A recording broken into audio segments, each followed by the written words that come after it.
Studio Balado. Cette sensation de ce qu'on produit tous ensemble et qu'on n'entend qu'une seule voix dans tout le pupitre, c'est complètement magique. C'est comme si tu te démultipliais parce qu'à travers chacun, il y a un peu de toi. Ils sont différents, ils t'amènent un truc en plus, mais il y a un peu de toi. Et chez toi, il y a un peu d'eux aussi. BXL 1001 vies.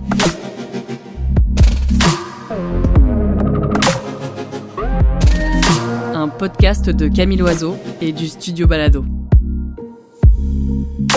Des récits de ville en miroir. Une rencontre entre deux personnes qui ne se connaissent pas et qui ont au moins une chose en commun.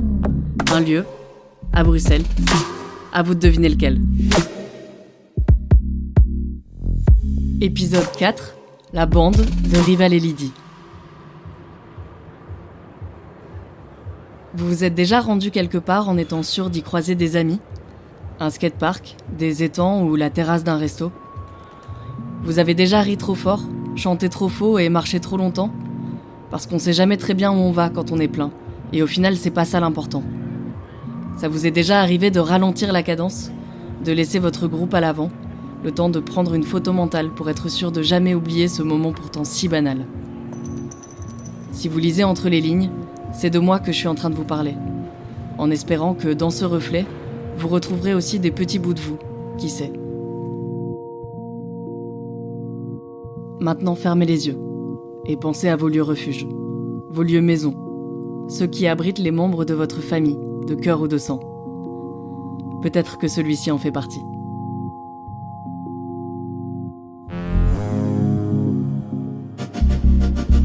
Chapitre 1, en plein cœur. Des histoires de fou avec cette place. Mais ça sert à rien de tout raconter, ça n'a pas de sens. Je peux pas dire que j'en connais les pierres, puisque elles ont changé il y a pas très longtemps, mais parce que je connais bien quand même. Mais pas m'y emporter tous les jours pour aller travailler. Tu sais, cette expression de voir la lumière au bout du tunnel, eh ben, c'était vraiment ça. Tu sortais de ce tunnel sombre et boum, t'arrivais sur cette place. C'est une place carrée avec d'un côté des commerces, deux petites rues qui sont des rues piétonnières. Il y a un bâtiment qui est en réfection, donc dessus des commerces qui étaient avant les bâtiments de la Poste. Il y a une sorte de grande chose dont on ne sait pas très bien à quoi elle sert. Une espèce de... je sais pas, ça doit donner sur le métro. Quand la pluie tombait, c'est là qu'on allait se réfugier. Donc c'était une grande galerie où tu pouvais descendre, accéder au tram, au métro. Et c'était aussi un des coins où tous se retrouvaient parce qu'à l'étage, certains faisaient du break. De l'autre côté, tu avais le New Top 30 qui était un disquaire qui justement, lui aussi, c'était un DJ qui était un DJ Fresh Pea. À l'opposé, il y avait une petite échoppe qui vendait des gaufres chaudes et ça, c'était DJ Rock Keys qui était là. Un peu plus loin, il y avait le Music Mania qui était le magasin vinyle, CD, cassette. Et juste un peu plus haut que le Music Mania, il y avait le snack qui s'appelait le pique-nique où on allait quasi tous manger là-bas. Cette fameuse place était au centre de tout ça.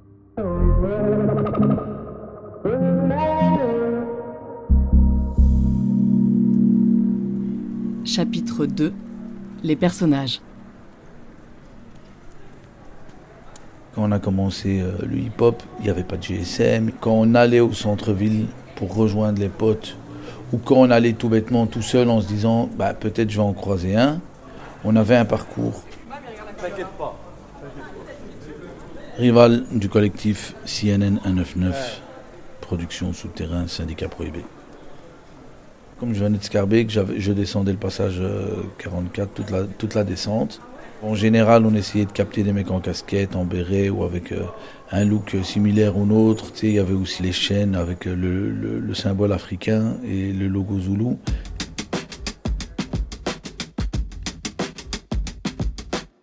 Le logo Zulu dont parle Rival, c'est un visage avec des formes géométriques plaquées en noir sur un fond blanc et entouré des mots Universal, Zulu, Nation. À l'époque, on en parlait aussi comme de l'organisation, avec un Z et un O majuscule. Créée en 1973 à New York par le DJ Afrika Bambaataa, la Zulu Nation a fait de nombreux adeptes à l'international. Tous réunis par la culture hip-hop et des idéaux pacifiques. Sa devise, Peace, Love, Unity and Having Fun.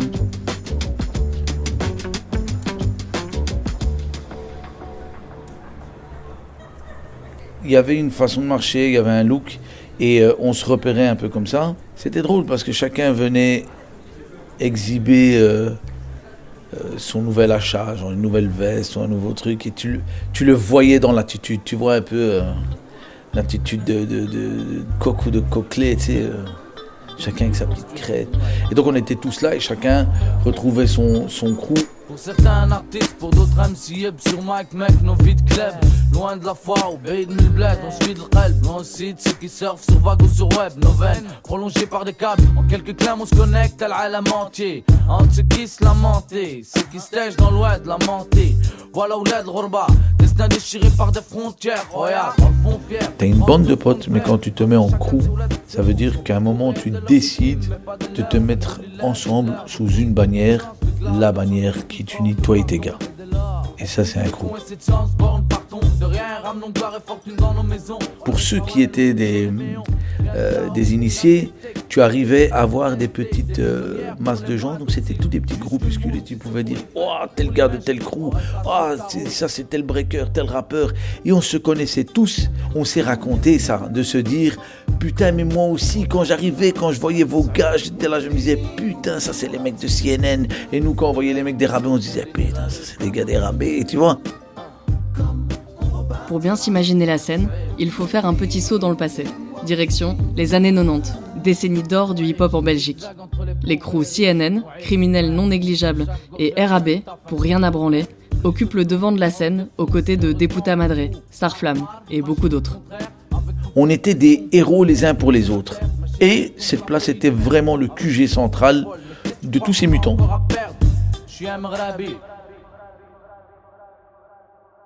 Je m'appelle Lydie Lambert, costumière de théâtre. Donc, je suis née en France, mais j'habite en Belgique depuis 48 ans. Donc, je suis belge aujourd'hui. Évidemment, j'avais eu une vie avant. Quand Lydie s'avance, tirée à 4 épingles, regard droit et port de tête altier, ça me déstabilise. Elle commence à dérouler la partition de sa vie comme un numéro bien rodé. Le chant, la scène et les troquets parisiens, comme elle les appelle. Rien n'est laissé au hasard. Et puis Bruxelles arrive et chamboule tous ses plans, comme à son habitude. Et quand je suis arrivée en Belgique, je me suis présentée comme couturière, puisque c'était de toute façon mon métier que j'avais appris en France. Et puis, du coup, je suis rentrée là en pensant y rester 1 mois ou 3, puis je suis restée 38 ans. Ah oui, j'ai oublié de vous dire mon âge, vous aviez demandé, j'ai 67 ans. Et donc, je suis à la retraite depuis 2 ans, à la pension, plutôt, on dit ici, je crois. D'abord, ça me faisait très, très peur d'arrêter de travailler parce que j'avais l'impression que ma vie sociale allait s'arrêter. En tout cas, j'avais beaucoup de craintes à ce sujet-là. Quand le moment de la retraite a été venu, je me suis dit qu'il fallait fallait trouver quelque chose à faire. Comme je ne chantais plus et que j'avais très très envie de recommencer, et je savais qu'il allait y avoir un casting pour un chœur amateur, je me suis présentée à ce casting en me disant ça me permettra de rester quand même dans le giron, puisque pour moi c'était comme une sorte de famille entre guillemets à laquelle j'appartenais. Dans son essai « Se tenir quelque part sur la Terre, comment parler des lieux qu'on aime », la philosophe Joëlle Zask écrit « On a parfois le sentiment d'être bien accueillis par un lieu dont il nous semble alors qu'il est fait pour nous, tant il nous épaule et nous complète. Alors on y séjourne autant que possible. On essaye de le retrouver et on s'y attache. Il me semble que si Lydie connaît les pierres de cette place, c'est parce qu'elle la compose. En 38 ans, elles sont devenues ses fondations. » comme j'avais gardé de toute cette période avec le chant quand même quelque chose de très exaltant, je voulais reprendre ça.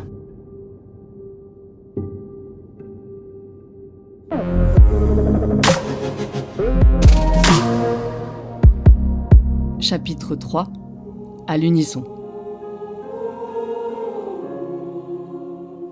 Plus un son n'a franchi mon gosier pendant 14 ans. J'ai complètement arrêté de chanter. Et puis le jour où je m'y suis remise, je me suis rendu compte à quel point ça m'était indispensable, à quel point c'est quelque chose qui était chevillé au corps, et à quel point aussi ce sont des sensations, en fait, ce sont des sensations physiques, le chant. Et j'aime tellement ça que, et là, depuis que je me suis remise à chanter dans les chorales, je dois dire que je nage dans le bonheur.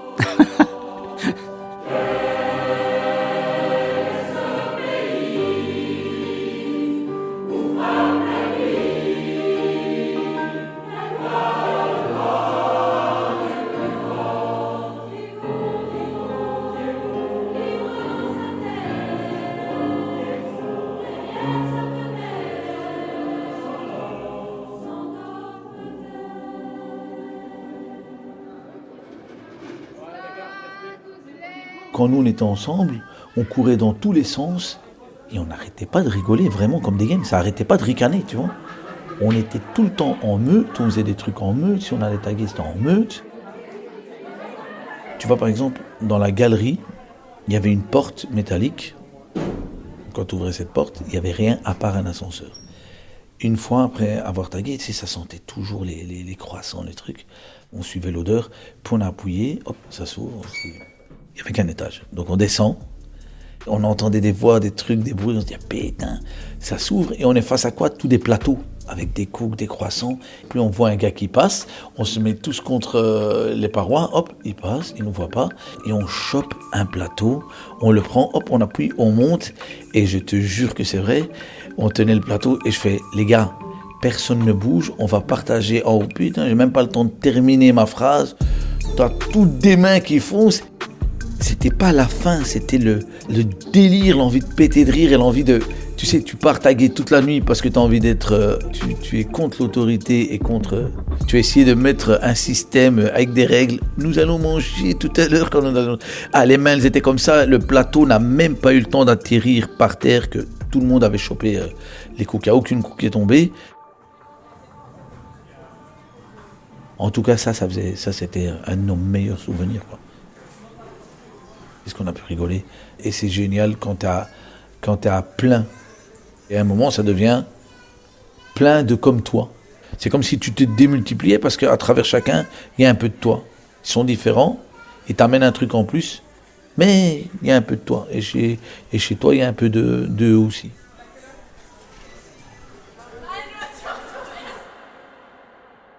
Déjà, moi, je suis une enfant unique, donc voilà, j'ai pas eu de compagnon de jeu. Et puis, mes parents n'aimaient pas du tout que je sorte, et donc je n'ai eu que des plaisirs solitaires pendant toute mon enfance et puis après aussi. Beaucoup de lectures, beaucoup de travaux manuels, puisque déjà je me destinais au métier de la couture, donc je faisais beaucoup de couture, de la broderie. J'avais l'habitude essentiellement de faire des choses seule. Et donc le chant en fait partie aussi. Moi, comme j'ai un peu une âme de soliste, puisque j'ai toujours travaillé seul, j'ai toujours chanté seul. Donc au début, j'avais tendance à essayer de ressortir, en fait, qui est exactement l'inverse de ce qu'il faut faire. Ben alors je le faisais pas vraiment consciemment. Je venais pas là en me disant je vais faire ma petite soliste. C'était pas ça l'idée, mais ça venait malgré moi, si vous voulez. Je chantais un peu plus haut, un peu plus fort, un peu plus. Et donc, j'avais quelques déboires avec mes chefs de chœur qui me disaient non, trop de vibrato, voilà, parce que ce qu'on permet à une voix seule, on le permet pas toujours à des voix qui travaillent ensemble et qui produisent un son ensemble. Alors, de temps en temps, je ressors encore, c'est un peu inévitable. J'ai une voix forte, j'ai une voix que j'ai beaucoup travaillé au fil des années, donc voilà. Mais j'essaie de minimiser cette chose-là.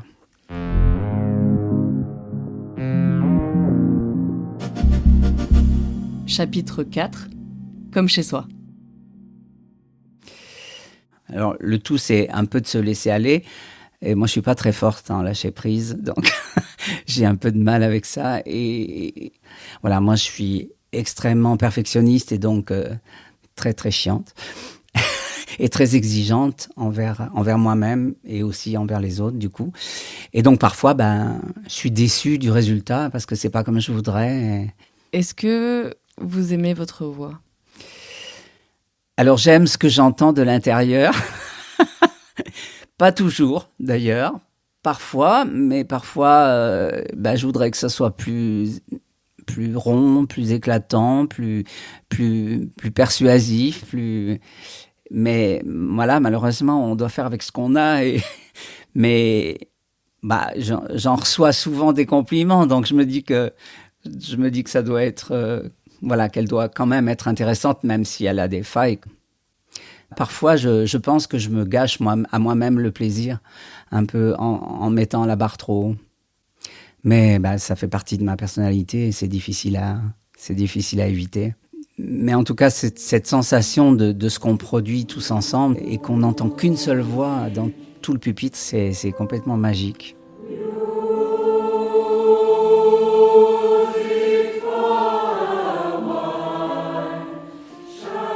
Et donc, ça rapproche énormément des autres et c'est génial. Et moi, j'aime de plus en plus ça. En fait, plus j'avance en âge et plus j'ai conscience d'avoir un peu, pas raté mon enfance et ma jeunesse, mais du fait d'avoir été très seul, j'avais pas cette richesse-là du groupe et maintenant, oui. Et donc, c'est une petite victoire sur moi-même, on va dire.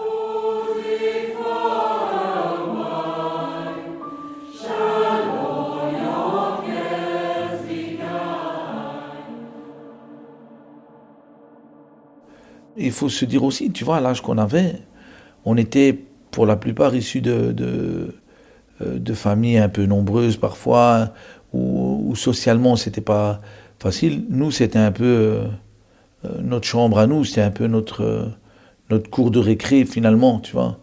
On n'avait pas va dans ta chambre et tu vas dans ta chambre, tu as ta console de jeu, tu as tes bouquins que tu vas lire ou tu as ton ordi où tu vas travailler. Non. C'était l'endroit où tu étais, mais vraiment, il y avait une sensation de liberté au possible. Quand tu étais au milieu de la place, il n'y avait pas de mur autour de toi. Tu levais la tête, mais vas-y, le ciel est ton plafond et vas-y pour le toucher. Et en même temps, la sensation d'être chez soi. Vraiment, à la fois c'était rassurant, à la fois c'était réconfortant. Et... c'était juste cool de se dire, voilà, c'est notre spot. Et il y avait les bancs qui étaient là sur la place, parsemés ci et là, et tous ces bancs étaient tagués comme par volonté de marquer ce territoire, de dire c'est à nous, c'est notre place. Et je sais pas, on s'est approprié cette place, on en a fait notre place à nous, notre coin à nous où on se retrouvait. Et elle a vraiment été un point de ralliement pour beaucoup et pendant beaucoup de temps, quoi. Certains seront plus éloquents que moi et te diront oui, tu sais, c'est parce que l'architecture faisait que ça influait sur... Et puis d'autres, comme moi, te diront non, c'est juste la sensation d'être chez soi, d'être bien. Certains lieux deviennent des maisons. On pourrait en retrouver le chemin les yeux fermés, en deviner les formes sans avoir à tâtonner, sans jamais se cogner à aucun angle. On en reconnaîtrait l'odeur, les craquements du parquet et la façon dont la lumière la traverse. On ne la verrait pas changer, tant nous y passerions tous les jours, tant elle ferait partie de nous, et nous d'elle. Sans jamais se douter que d'autres personnes l'habitent, et l'ont habitée, à d'autres époques, d'autres moments de la journée, dans d'autres vies. Chacune et chacun la décore à sa façon, en l'habillant de ses souvenirs, comme l'ont fait Rival et Lydie. Et sous ces couches de papier peint légèrement jaunies et sans cesse superposées, ici, la place de la Monnaie. Merci à Rival et Lydie pour leur confiance.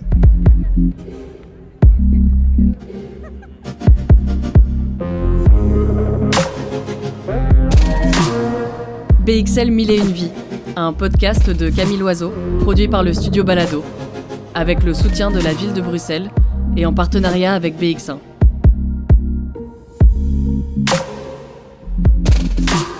À la réalisation, Michel-Ange Vinti. Générique original et mixage, David Federman. Direction de casting, Caroline Renaudière. Production, Michel-Ange Vinti et Julien Barbier, assisté de Shaima Haji. Si vous avez aimé cet épisode, n'hésitez pas à le partager, commenter, liker, laisser des étoiles, bref, à en parler autour de vous.